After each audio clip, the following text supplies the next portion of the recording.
Welcome. If you've found yourself in a situation where you need to unblock someone on Roblox, you're in the right place. Today, I'm going to guide you through the updated steps to easily unblock a user on your Android device.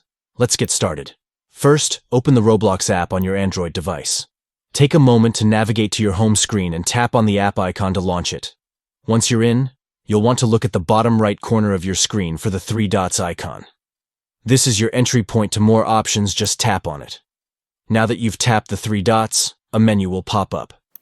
Here, you'll see several options. Go ahead and tap on Settings to open your account settings. This will lead you to various features that you can customize. In the Settings menu, locate the Privacy tab. This is the section where you manage who can interact with you and other important privacy settings. Once you're in the Privacy tab, scroll down until you see the Blocked Users section. It's typically near the bottom of the page. When you find the Blocked Users section, you'll see a list of all the users you've blocked. To unblock someone, simply look for their username and tap Unblock right next to it. And just like that, you've successfully unblocked that user. That's all there is to it. Now you know how to unblock someone on Roblox. Remember, managing your interactions is key to a positive gaming experience. If you found this video helpful, don't forget to subscribe for more tips and tricks. Happy gaming!